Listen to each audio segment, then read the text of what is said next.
Hello, and welcome to this evening's special event, Designing Your Work Life at Home, with Bill Burnett and Dave Evans, moderated by Gretchen Wustrak. My name is Charlotte Jones, and I'm the Education Director at the Museum of Craft and Design. On behalf of our Executive Director, Joanne Edwards, and our entire staff, thank you for taking the time to join us remotely, both via Zoom and as a part of SF Design Week 2020. This event was originally scheduled to be an in-person book signing at the museum, and we're very grateful to have been able to regroup digitally. I'm happy to report that you can still acquire a signed or unsigned copy of Designing Your Work Life from the MCD store online. Okay, I think we're all set. I'm happy to introduce Gretchen Wustrak, MCD board member, designer, and founder of Curiosity Atlas, a firm focused on bringing new perspectives to tough design challenges. Thanks for being here, Gretchen. Take it away. Thank you, Charlotte, and welcome everyone. I have the distinct honor to introduce my friend, colleague, and mentor, Bill Burnett, and his co-author, Dave Evans. They are the authors of the #1 New York Times bestseller, Design Your Life. They are back with their second book, focused on helping us transform our work lives. This book feels even more urgent in this moment of change and uncertainty. Dave is a lecturer in the design program at Stanford, where he co-directs the D-Life Lab and teaches various versions of the Design Your Life curriculum in the engineering and business schools. Dave holds a BS and MS in mechanical engineering from Stanford and a graduate diploma in contemplative spirituality from the San Francisco Theological Seminary. Bill is the executive director of the design program at Stanford, in charge of the undergraduate and graduate programs in design. He co-directs the D-Life Lab with Dave. He got his BS and MS in product design at Stanford and has worked professionally on a wide variety of projects ranging from award-winning Apple PowerBooks to the original Hasbro Star Wars action figures. Bill and Dave, thank you for joining us this evening to share your work on this timely topic. Over to you. Great to be here. Yeah, welcome, Gretchen. Thank you for the nice introduction. We're going to start just with a few slides and a little bit of a description of our new book, The Designing Your Work Life. And so let me pop into the slide sharing mode and that's interesting.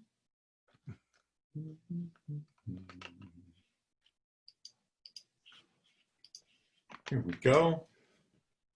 We've all done this before, haven't we? Yes, there we are. So, our new book, Designing Your Work Life, and how to thrive and change and find happiness at work. And how do we get here? Well, as Gretchen mentioned, in 2016, we wrote a book called Designing Your Life, based on the class that Dave and I have been teaching for 12, 13, 14 years almost now at Stanford. That did pretty well. We got on the New York Times list, and about 500,000 of those books in 23 different languages have been printed. It's strange to get a royalty check from Belarus and Vietnam and crazy places like that. But our wonderful editor, Vicki Wilson at Knopf, asked us, hey, what do you got for another book? And we said, well, let's talk about designing your work life, because people are really, they're really struggling with jobs and making jobs better. What's the problem? Well, we did some research, and the Gallup organization says that 69% of US workers are disengaged or actively disengaged at work. They literally wake up on Monday morning and go, oh darn, I gotta go to work today. And 85% of global workers feel the same way. So there's clearly a big problem in the workplace. Something's not connecting. That looked like a design opportunity, because people are really stuck. We didn't hurt this cow. This is a picture we found on the internet. But people are really stuck at work, and they're stuck in a bunch of different ways. Employees are stuck. They can't seem to find a way to get engaged in their jobs. Managers are stuck. And you know, managers are just employees who have to both manage up and manage down. And now, you know, this new generation of gig workers, they're kind of stuck too, because they're trying to figure out how to make life manageable and work manageable, but also how to make it interesting and fun and maybe even purposeful.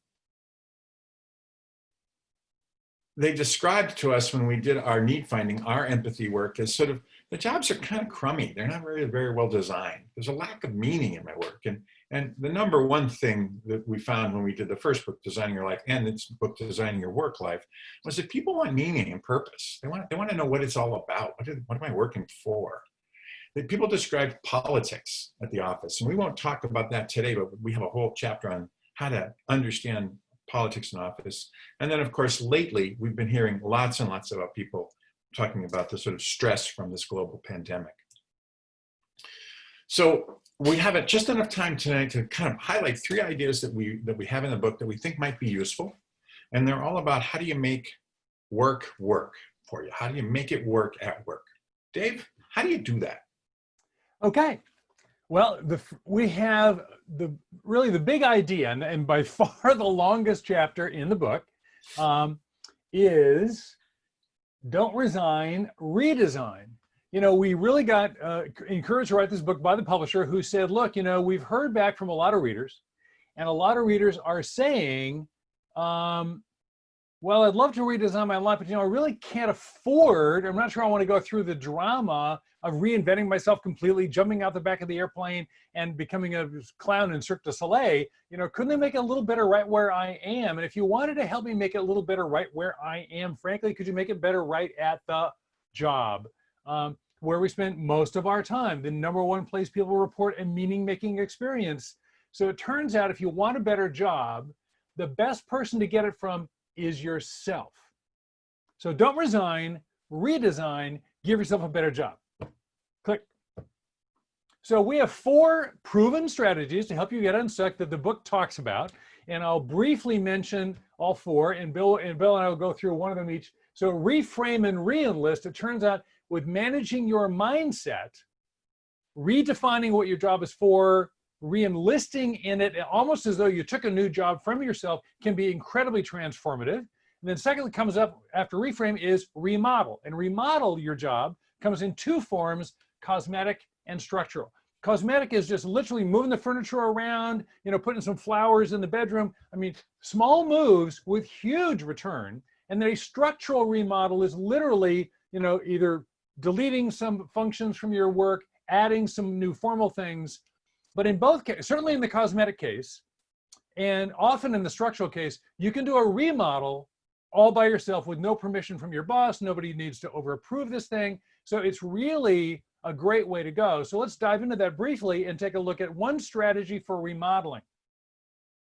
And one strategy for remodeling is to go from what, click, to how.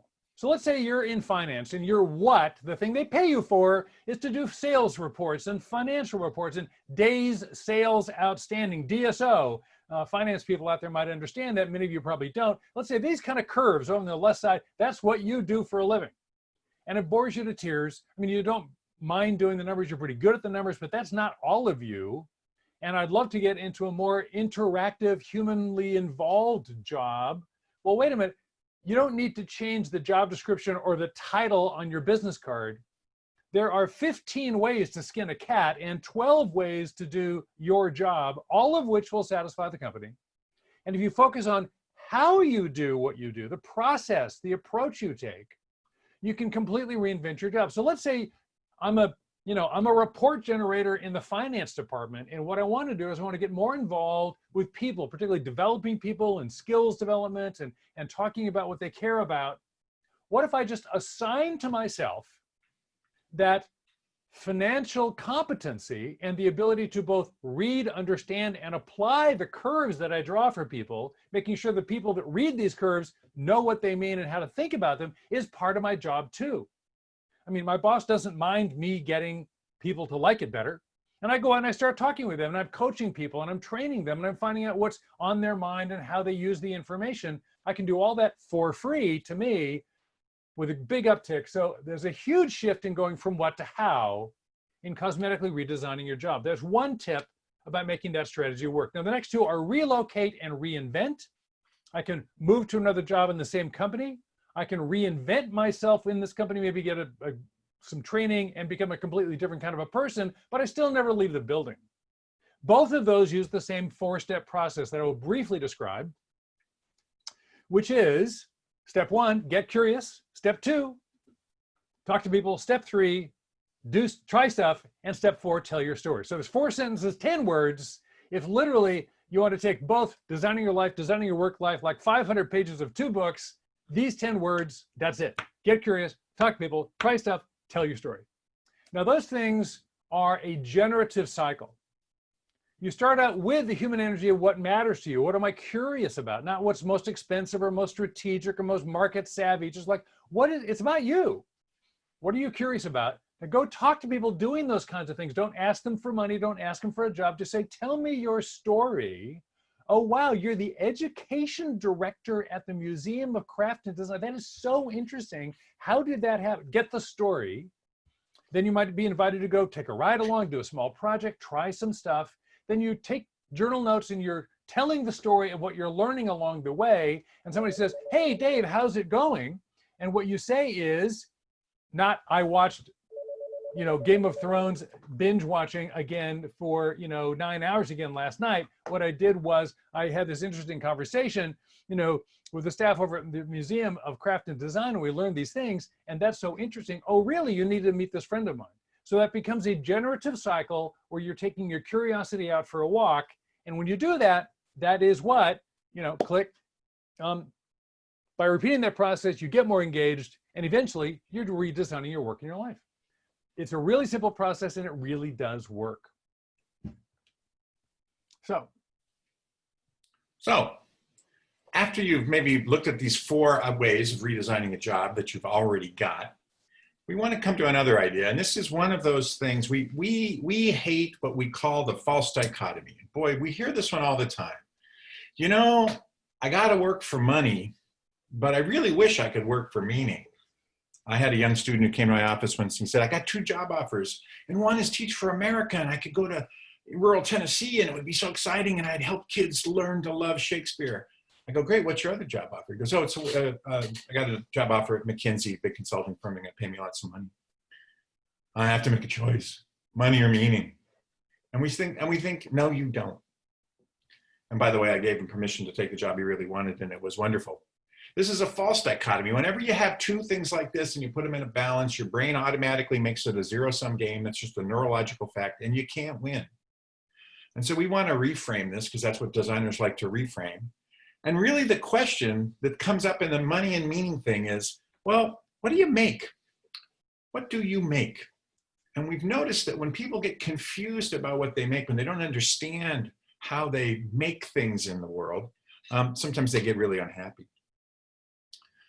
This is a favorite quote of mine from Albert Einstein: not everything that can be counted counts, and not everything that counts can be counted. So we have to be very careful about how we measure what we make.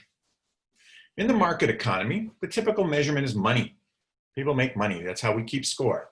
Make more or less in different jobs. But when we talk to people, they also want to make an impact. And in the social economy or the impact economy, people make impact. If you work for a nonprofit, if you're running an after-school program to keep kids out of gangs, you don't measure how much money you're making. Running a Museum of Craft and Design. Yeah, or the Museum of Craft and Design. You measure how many kids are going to be impacted by my program, how many kids' lives will be changed. We have another assignment in the first book called The Odyssey Plan. When people do 3 plans for their lives, inevitably something comes up around, gosh, could I have more creativity in my life? Could I be more creative? And we go, well, what do creative people make? So we talk to all the artists. And in the creative economy, you make expression. I got to sing my song, write my play, do open mic night, and speak my poem, speak my truth.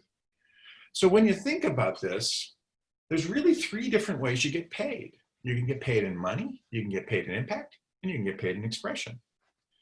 And we're going to argue that your maker mix, because everybody's a maker, is your maker capacity, the capacity for all 3 of these things, and the output level.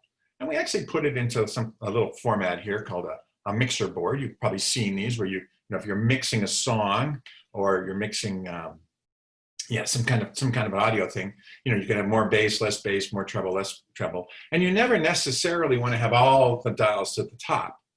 But there's no trade-off here. You can have money, impact, and expression, and I'll do this little animation again. You see what happened is, this person slid the dial. They wanted more expression in their life. And this is our little exercise. Okay, so you've got the idea. There's 3 ways you get paid in the world: money, impact, and expression. Let's do this. Let's actually do this. And one of our big ideas in the book is get some paper. Let's get the mechanics of this. Get some paper and just draw these 3 sliders: money, impact, and expression. And one of the ideas in the book is, and it comes from the positive psychology world, is first we have to understand, where are we right now? What is our state right now? And so what I want you to do is set your current output levels. Yeah, I'm making some money, a little bit of impact, not very much expression. Let's say that's an average person's make or mix. And you may have something slightly different than this, but that's fine. So draw the diagram and just put a little slider on money, impact, and expression. Step 1 in almost all of our exercises is, where am I at? Be honest with yourself. You don't have to, you can share this with a friend at the end, but if you don't want to, you don't have to. I really want you to be honest. And this isn't necessarily your preferred mix. This is just what you're doing right now. A lot of us are trying to maximize money, but we don't have the impact and expression maybe that we want. So pick the slider you'd like to move. This person in this example wants to have more impact in their life, right? So, you move that slider and you say, all right, this mix, if I could get to this mix, I think I'd feel a little more purposeful. I'd feel a little more like I was engaged in the work I was doing. Now here's the prototyping stage. A prototype is something that you can actually try right away. It's a little bit of an experiment where you try something in the real world. You got to do this with real people. This is a bias to action and a radical collaboration in the real world, both design mindsets. What could you actually do that would allow you to prototype a little more impact? Hey, I could volunteer at the Boys and Girls Center right up the street here and maybe run a little workshop. That'd be easy. Or even easier than that, I could call up my sister and take my nephew out. He's been wanting to talk for a while about what's it like to be a designer and how do you get into Stanford. I could just go have a little moment of impact with my nephew. So do this. First, if you've got your sliders set the way they were, now just write in the next thing you would like to do.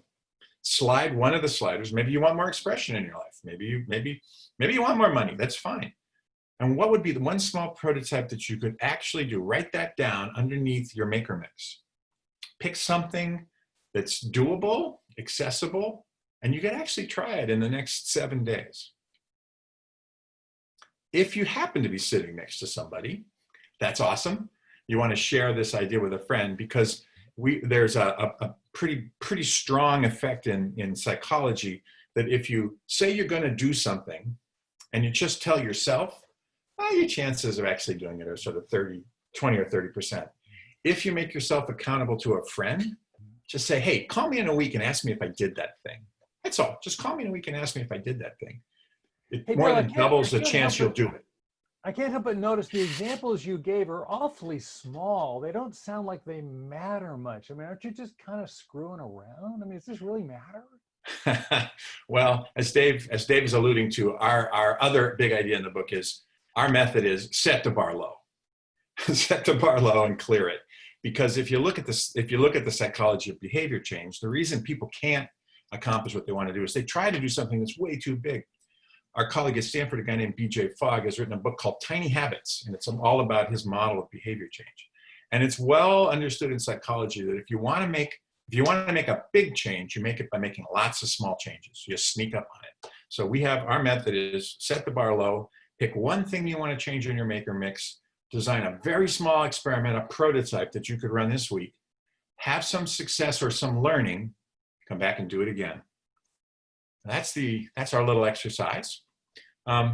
What's this idea about generative acceptance? And particularly in the light of this crummy environment we're in right now with the pandemic. We released the book we're talking about. So Designing Your Work Life was released on February 25th, 2020. Yeah. And about 72 hours later, the U.S. shut down. I mean, we have astonishingly bad timing. And so right after we wrote the book, people started saying, well, how do you design your life during a pandemic? How do you, and we said, well, the same way, it's just harder. And that was not received well. They kind of go, no, we really want the specific COVID-19 insight about life design. So there's now even a YouTube channel on designing your COVID life.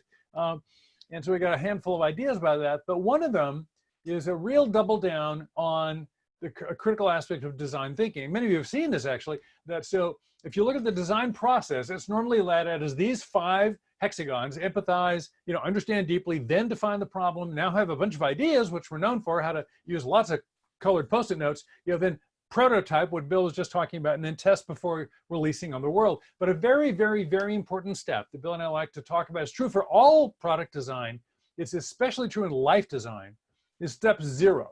Step 0 is acceptance. Acceptance means you can only work on the problems that actually exist. For many people, their problem isn't their problem. Their problem is their problem with their problem. And if you've got a problem with your problem, that's a problem, because you can't solve that problem.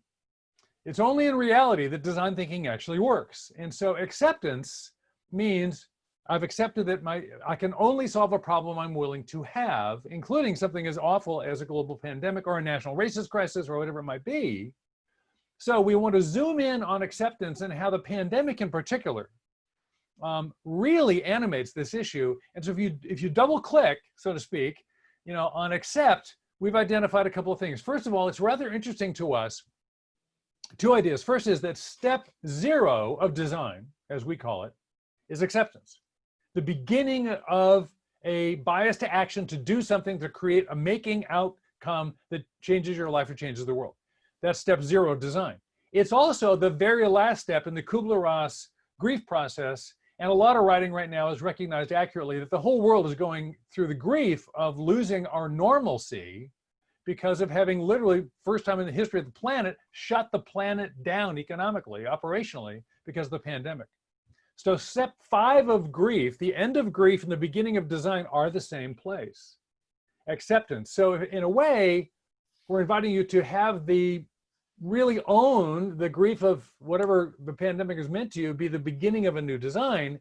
Now, how do I begin? It turns out there's 3 ways you can do acceptance. You can do it oppressively, suppressively, or engagedly.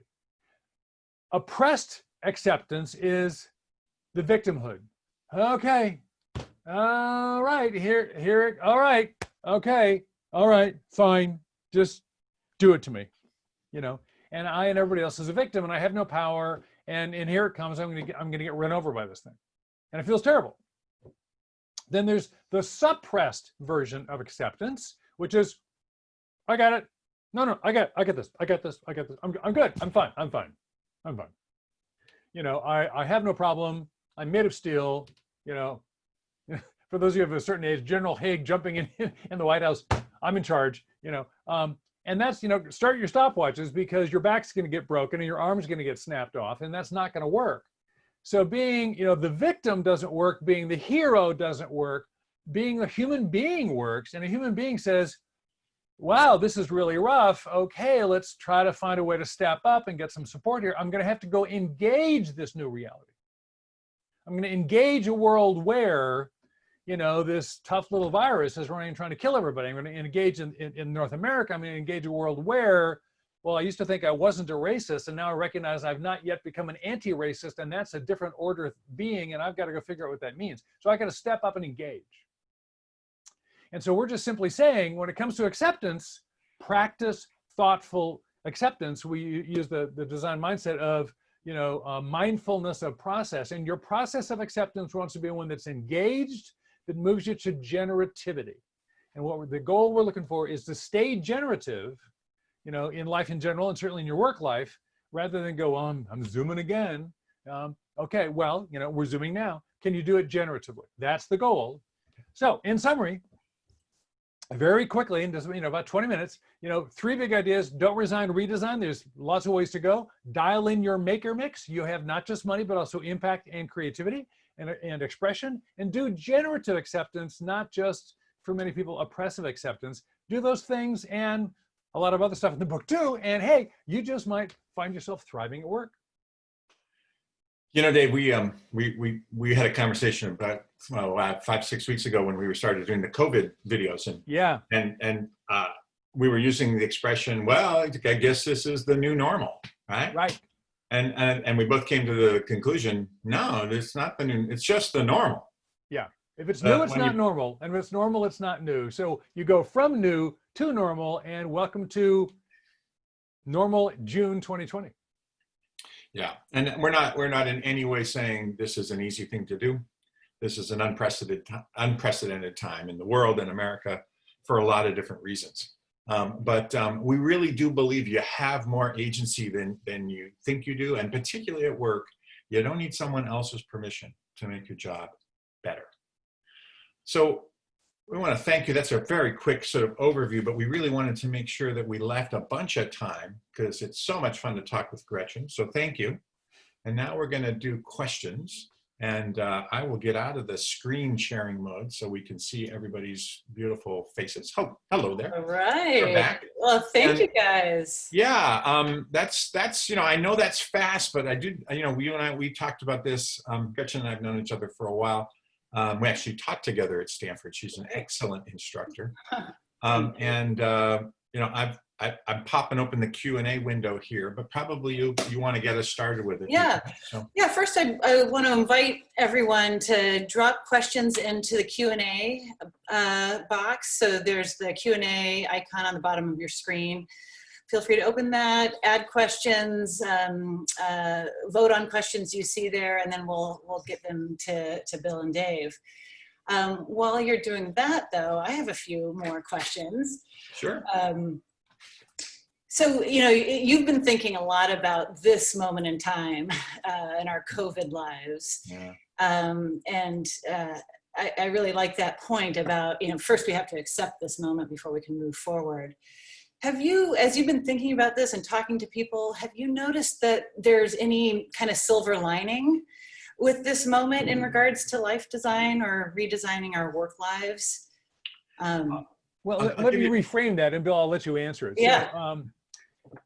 So, terminology, cliches have to work really hard to earn the right to get onto a bumper sticker. So there's something going on there, but the term silver lining, right? It's also, when life gives you lemons, make lemonade. I mean, so these phrases are familiar, and we try to do them because they sound noble. But the problem with silver lining is the silver lining in the cloud that's raining on your parade, right? The lemon you didn't want that you now have turned into lemonade. Both those metaphors take a bad thing and make it a good thing. It's literally a little transformation. And I think people sometimes feel either patronized or if they're by this idea, or they can feel like, if I don't pull it off, I'm not doing a good job. There's nothing about racism that works and is affirmable. There is nothing about a virus killing off hundreds of thousands of people that's okay. Right. There are opportunities to learn things. There are opportunities when constrained in this way to have my attention suddenly forced by a bad thing into ways that I can actually turn into a generative outcome.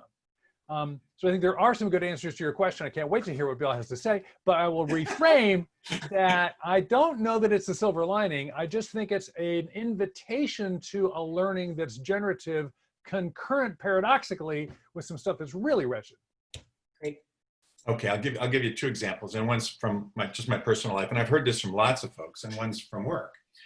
As a professor trying to teach 4 classes online this last quarter. The thing from my personal life, and I've heard this from lots of parents. Parents love it when their kids call. And before the pandemic, my kids called me. They're all often working and they're all in wonderful careers and stuff. They maybe called me once a month, if maybe, or I'd call them, to see if there's anything was going on. And once this happened, we set up a family Zoom. And lots of people have done this. And now we check in 3 times a week. And I'm more connected to my kids because I was worried about how they were feeling. I wanted to make sure they were okay. And they're doing, in some cases, they're doing better than me. They all have jobs that continue to go, and they were all, and they're all being, challenged in the stuff that they do. So I think a lot of people have found Zoom cocktail hours and checking in with people they haven't checked in with a long time. Zoom has kind of become Facebook, but it's live. It's the way you find, the way you talk with your friends now. So that's one. The other thing, although teaching this way was a real pain, and I think it was a real discount for kids to learn in Zoom. What I decided to do was to make my office hours 24/7. And I gave everybody here's my, text me if you want to call, because we don't need to meet at the office, or we don't need to meet at Stanford. I'm just here, I'm sitting in front of the screen. And I had more office hours and more engaged office hours with my students than I've ever had before. And, while teaching 60 kids in a classroom is pretty weird to do it this way, when you do a breakout room and it's just those 3 students who are working on a project and they're stuck, and you can kind of zoom into their experience right when they're stuck and kind of help them get unstuck. That was pretty special. So those were 2 things that I found were actually better.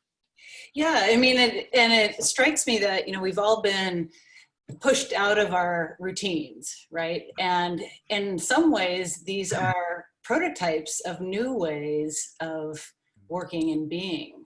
Exactly. It's actually an opportunity. time. It's an opportunity to mess with the power structure. I'll give you an example. So a family who are friends of ours, lovely people who have 3 daughters. They've got a high school junior, a high school freshman, and an 8th grader, all girls. And there are some interesting power dynamics in that family, as you can imagine. We've got 3, young adolescent women against the parents, about freedom. The eldest one can drive, and can have the key. All this stuff's going on in a very classic archetypal manner. Since their lockdown, it turns out the girls are leading the family discipline in how we do this, because they're noticing a bunch of their friends are not doing it very well at all, and they're going, "We're not going to do that." So Olivia's actually kind of been running the store, and suddenly what used to be contention is now collaboration. And the parents are being smart enough to kind of go like, well, we could grab this collaboration and run with it. So there are very often places, like Bill's talked about, in our small groups. Right now I have the speaker, according to Zoom. Zoom thinks I'm the speaker, so the microphone is paying attention to me. And if I was the introvert, which is not the case, then when I'm the speaker, I've got everybody's attention. So you can balance the power. You can, the host can mute the extrovert, which would be me. And you shut those people up. So there's a lot of stuff going on now that you can really play with the game. That's great. Great. I'm going to go to some questions from the group here. We have a couple questions about prototyping, the maker mix, specifically wanting to hear more examples. So what are some examples of prototyping the money aspects of the maker mix, or examples of expression and impact to kind of get our juices flowing here? Well, money's pretty simple, actually, right? Because everybody can have a gig and a side gig. Let's say, and you're home, so this is your chance to open your Etsy store and sell those cute little things you crochet. Or this is a chance for you to, try a gig where Dave has been an unemployed marketing consultant for many, many years. Unemployed meaning he's a consultant. So maybe you've got a skill or something, and your friends are calling you and saying, hey, we don't know how to do this social media SEO stuff. Can you help us? And you're like, yeah, that's a gig. And so you could try little tiny prototypes of that and see how much money you could make. And that would be a way of prototyping more money. Dave, you got a expression prototype? For instance, on the impact thing or on the expression thing, so for instance, my wife, who pivoted from 35 years in high-tech enterprise sales, into a retirement career built around homelessness. I mean, she's in the nonprofit world running a large homeless organization. Then she noticed that her expression had been undervalued. So she kind of returned to an early childhood interest in watercolor, which then exploded in her. So she got huge into the watercolor thing. And then Bill, by the way, meanwhile, has got an artist studio now, and he's gone from designer to full-fledged fine artist. And I'm like the Luddite, the completely, boring guy. And so I said, well, I could make bad lawn art. I could weld shit together and make bad lawn art that rusts away in my front yard. And who doesn't love welding, right? Yeah. So I took a welding class. So signed up at the local community college, started going to welding class. which got shut down by the COVID, but because it was too close. But nonetheless, that was a really small deal. And like, let's go melt a bunch of metal and see what happens and meet a bunch of people you didn't know yet. I mean, so really small moves. Mm-hmm. And the important thing about these prototypes is the effort involved is a tiny fraction of the return. Mm-hmm. My wife now probably spends 2-3 hours a week doing watercolors with 100% transformation of her experience of her identity. Yeah. Big return on this. That's stuff. Great. Is there, with these prototypes, is there any guidance on how to reflect and evaluate the prototype? Oh yeah, well that virtuous cycle, like get curious, like people try something is prototyping. Yeah. And then to tell your story, I mean, Dave will often say, interesting people are interesting. And people who are interested in stuff are also interesting. And so what happens after you've done some bad welding and lawn art or some watercolors of flowers is just show it to people and you tell people about it. You say, hey, I'm taking this welding class. It's really cool. And then, and now you might do it on Zoom, but in the past it might have just been standing in the line at Starbucks. What are you doing? I'm taking a welding class. Why? Well, I'm making, that crazy, I'm welding things that look like dolphins jumping out of the ocean. I don't know. Dave lives in Santa Cruz. I haven't seen any of the art yet. He hasn't shown me. So by telling your story, you engage the world in your own reflection on what you've learned. Every prototype teaches you something. And you give the world a chance to say, hey, that's so cool. Have you tried this? And that just keeps going. Wonderful. Our favorite weapon, we're writing curriculum all the time, right? So we're asking questions. We develop questions for facilitators to ask students to get the most out of what they've just learned. And time and again, and time and again, and time and again, our favorite question is, so what do you notice? It's all about paying attention. So reflection is just paying attention. Oh, I just went on a sales call for the first time. I wrote along on a sales call. I'm exploring making more money. What if I got into a commission-based role? And then so how was it? How did I feel when the sales guy starts asking closing questions like how weird was that? What do you notice? Pay attention. Great. Cool. Okay. I have another question here from Tex. With all that's going on in the world today, how do you respond to people who believe now is not about me, that it's still a good time to focus on their personal and professional development? Oh, it's totally. In fact, I've even, in another setting, I've got a slide that pops up the title of the book, Designing Your Life. And I say there's one really critical flaw. And here it is. Then click, and then a big X comes on top of the Y. So it says Designing Our Life. And I was just talking with a very dear friend of mine who lives in Costa Rica. He's an American guy. He's been in Costa Rica 14 years now, married a local woman, is very involved in that culture. We were chatting about how they're handling the pandemic and how we're handling it. And there's some measure, I can't remember, it's like the Hancock Index, or there's some name of an index that sociologists use to measure the collectivist mindset of a culture.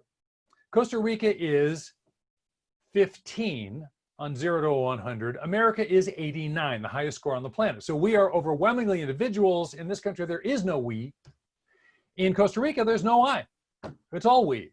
So they keep asking my friend Eric, why, I understand people in America are disobeying their leaders. Why do they do that? That makes no sense. We're all in this together. Don't they know? Don't they know? Yeah. Well, that's a collectivist mindset.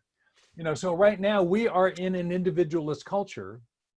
And if you first and foremost frame yourself as a member of the community, and then the question, what am I curious about? Get curious, talk about, try stuff. If my curiosity is rooted in a collectivist orientation, what am I curious about now, not just for me? So is it personal and professional development? No, it's self-stewardship in the face of a shifting world. I'm still responsible for me, but I'm not about me, I'm about us. So you can do personal development as an us member totally differently than doing personal development because it's all about me. Right. Great. And I mean, Bill, you are face in on reinventing what we're doing, particularly at the lab. Yeah. Yeah, we have the class at Stanford called Designing Your Life.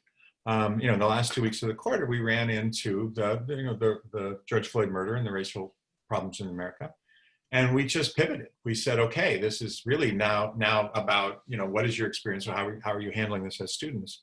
And we recognized that we overemphasize the me, and we weren't talking enough about the system, and particularly the systemic racism, white privilege, and other things.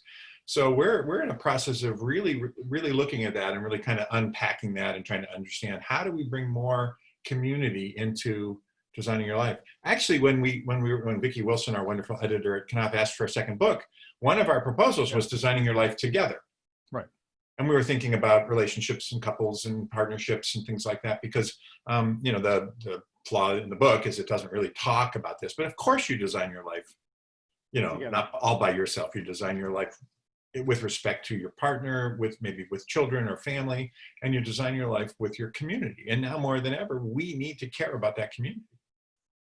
So building competency in yourself is helping your community. Yeah. Great. Let's see. So here's a question from Mark Erickson. Is there a process to see the reality of the situation? The step 0 acceptance I find interesting, but I'm wondering if the problem is not seeing the problem. I'm not seeing I'm stuck or how I'm stuck. What is the process to see the reality of the job? You want to talk about best Sorry, doable, best one of the mindsets in design is radical collaboration. We talk about curiosity, radical collaboration, reframing, bias to action, and mindfulness of process. And in radical collaboration doesn't mean collaborate with radicals.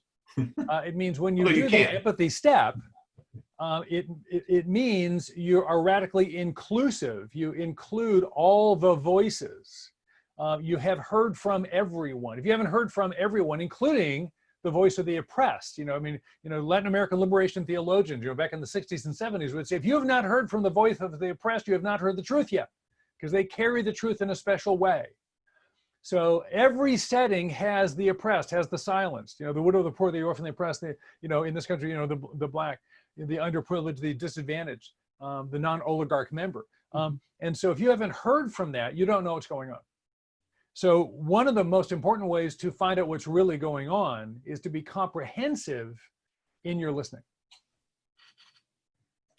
I think it's also true. When we teach this idea of empathy for the world, what does the world need, and empathy for yourself, what do you need, and how do you serve the world?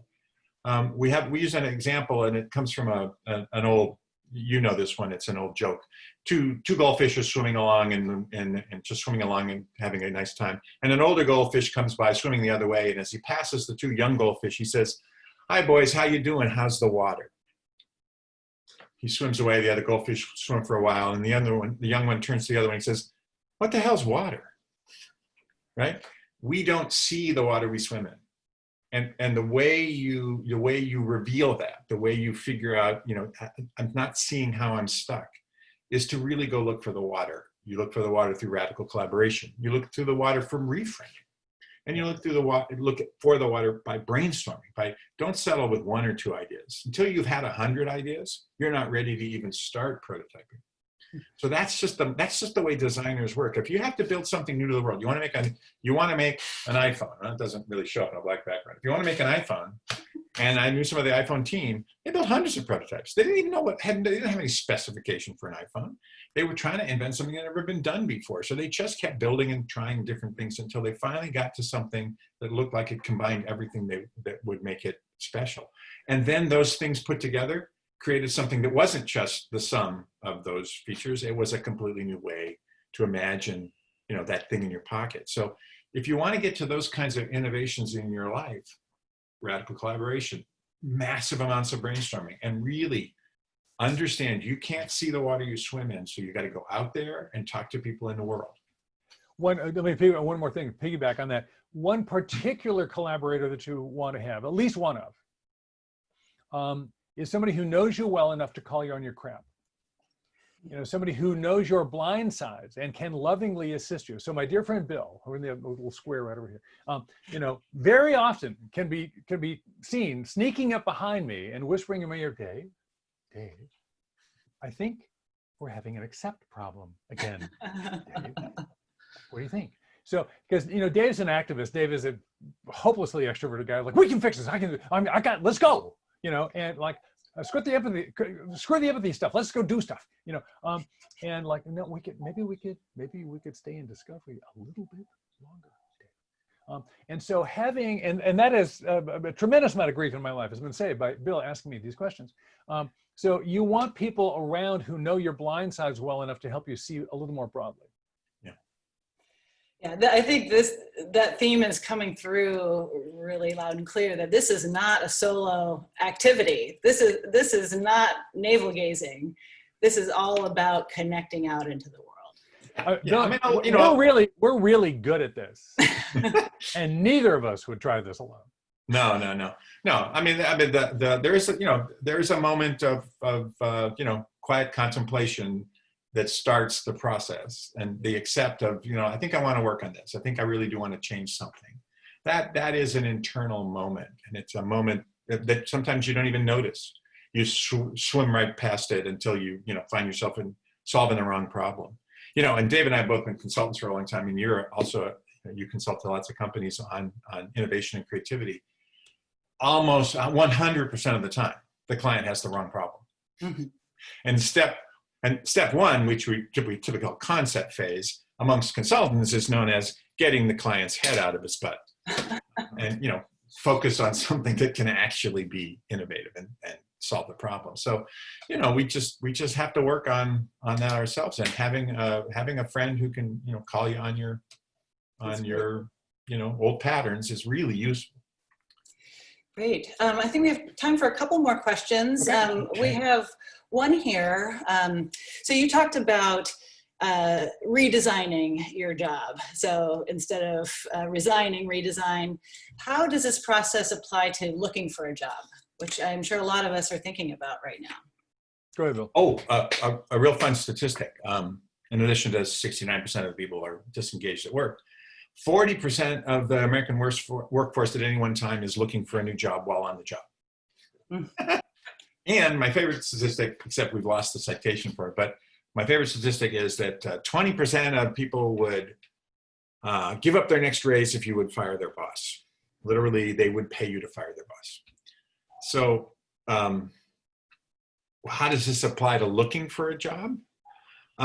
And we actually have a whole chapter on quitting and quitting well. One of the things about finding a new job is you're 6 times more likely to be asked in for an interview if you have a job than if you don't.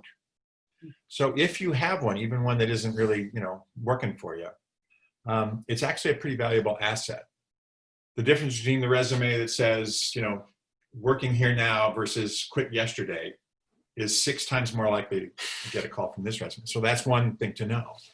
And the other is, it's still a design process. Finding the new job is getting curious, talking to people, mm-hmm. Prototyping things, and then telling your story. You do not find a job on the internet. The connect rate, particularly now, jobs are chaotic. It's very lumpy. If you ask most people, they'll say, "Oh, we don't have any jobs," or something. I had students who had great job offers at Lyft and Airbnb, and they're gone. But I've also had students just get jobs at the AR/VR team at Facebook and other places. So there are jobs out there, but you find them by getting curious, talking to people, and then prototyping your way forward. It's a relational-based approach. And we describe it in great detail in the first book. We actually reprise it. It's so important in the second book. So, you don't have to buy a book, but if you buy either book, you're going to get this. And we take that, get curious, talk to people, try stuff, tell your story thing, the short 10-word version, which we came up with, by the way, after the book. We were about to go on TV, live TV in Toronto, Canada, and they were running out of time. They said, we need the book in a sentence. So we came up with 10 words, but turned out to be pretty effective. We do strongly encourage you to try to redesign all the way up to relocate in the company, or even reinvent yourself in the company and the institution in which you find yourself, whether it's a museum or whether it's Google, and why. Well, if it's a 3-person company and the other 2 people are husband and wife and they hate each other and you can't stand it anymore, well, you probably don't need to work. Okay, it's time to go. But if there's a bunch going on, it's 20 people or 2,000 people, and there's some things to go check out. All the work you do in getting curious and exploring other possibilities internally, which isn't, hey, do you have a job? Do you have a job? Do you have a job? Like, hey, you know, I've never spent much time with the people who do the media work. Like, what do you guys do here? And why is that? And how would that help me in finance? And, you know, or how would that help me in the graphics group? You know, whatever it might be. You do this curiosity thing. 100% of what you learn is exportable to the outside world. And you might be surprised by what we call latent wonderfulness. So we strongly advocate leaning into the pursuit of latent wonderfulness. You know, there's a lot about this company or this organization there's parts of the Museum of Craft and Design I really know nothing about. I'll bet they're fascinating because really interesting, conscious people are spending a lot of time over there. They must know something that's interesting that's going on. Let me go find out what they think is interesting. So I make the presupposition that the stuff I don't know is interesting. You know, and I go act like I'd love to know. Oh, and it turns out, oh, Gretchen, you're incredibly boring. This is awful. I'd hate to be you. Oh, I'm so surprised. I gotta go. You know, that's an easy mistake to make rather than when that's kind of boring. Aren't you boring? You're probably boring. I wouldn't want to talk to you. That never works. So you lean into latent wonderfulness. You go to the curious thing. And if you, quote, waste your time for 3 months exhausting your company, all you've done is get your act together. So by the time you hit the outside world, you're ready to go. I love latent wonderfulness. I'm going to be borrowing that. Okay, here's a comment and a question from Esther. Hi, Bill and Dave. First off, thank you. Currently, a friend and I are going through your Design Your Life book together. It's been great. Designing Your Life has a heavy work focus. How does your new book differ from that first book? Much worse. It's you know, we tried really hard to make it, you know, new and original and add new stuff. So things like the 4 ways to redesign a job, the how to quit well, and leave the campsite better than you found it. The whole thing on politics. There's a whole model about, you know, look, politics exists. Any organization. I've coached 3-person startups that have more politics than they had at Apple. So I mean, it's just when people get together and they start sorting influence and authority, you get politics. And so once you have a model for that and you can decode that, you have what we call X-ray vision. You can see how decisions are getting made at the company, and you're not surprised by politics anymore. So the book really, the first book talked about how to make, you know, how to find a good job, and, you know, powerful designer ways to make that job interesting and to find, you know, meaning and purpose. But this book really goes into the specifics of a lot of stuff that people told us. Hey, thanks for the first book, that was great, but I have this issue at work. Or we have a whole thing on the gig economy, right? I mean, like everybody's thinking, hey, maybe I should be a gig worker. Maybe I want to go out on my own. How do you do that? How do you design? So I insist that every book teaches a design tool. So the last book taught brainstorming, mind mapping, and a couple other things. This one teaches journey mapping. How do I map the journey of a customer who might be my customer in my gig? And once you learn how to do that, you learn how to make an exceptional experience for customers, and then your gig is, you know, really successful. So this book has a lot more stuff in it around, you know, the mechanics of jobs, the mechanics of quitting, how politics works, how you might set yourself up, even if you just want a little more money and you don't want to quit your job. How might you set up a gig that was kind of exceptional and made you feel purposeful? I do want to be sympathetic to I think part of the question was about the distinction between focus on work, career, professional life, and personal life, right? And yes, the first book, you know, it says design your life, and someone said, isn't it really design your career? Well, the leading question is work, because we spend more time there than anywhere else. It's the largest expression of human energy. It's the #1 place people report experiencing meaning making, and it's the #1 place that spurs people into growth. So there's a lot about the work life simply because it's the big dog. But it really is design your life. The Odyssey plan is supposed to include personal stuff and creativity stuff. That's the maker mix, isn't just all money making. And so we emphasize into that when we were looking at where do you go from here after the book, and they said, let's keep the movement moving. Bill and I thought it was either going to be a relationship-oriented book or it was going to be the retirement book, you know, the life after your career. So what are you, the designing your what's next life for people in their 50s and 60s? We get that question a lot. That probably will be the 3rd book, by the way. But the publisher said, no, we're getting more questions about on the job than anything. So we've been focusing on work because everybody has been telling us that's what's on their mind. Well, and just one quick thing before because we're running out of time. Esther, absolutely fantastic that you're doing this with a friend or with a team. We're tracking on our Facebook site, our Designing Your Life, the book site, probably 500 book clubs. We call them design teams, because you can't do this yourself. You need friends. You need radical collaborators. And if you have friends to work with, it goes so much better. So great job on putting together, a little team of two. Great. Well, I think that's a great place to end. Bill and Dave, I want to thank you for spending your time with us. I feel like the timing couldn't be better for your book and your advice, where a lot of us are rethinking what's important and how to move forward through this time. And so thank you again for your time and your wisdom. You're welcome. Thanks for the invitation. You bet. And I'll hand it back to Charlotte now. Thank you so much, Dave, Bill, and Gretchen. We so appreciate your time and that of all of our viewers. Don't forget to pick up your copy of the book, and we can't wait to be able to see you all within the walls of the museum soon. Enjoy the rest of Design Week. Have a great evening.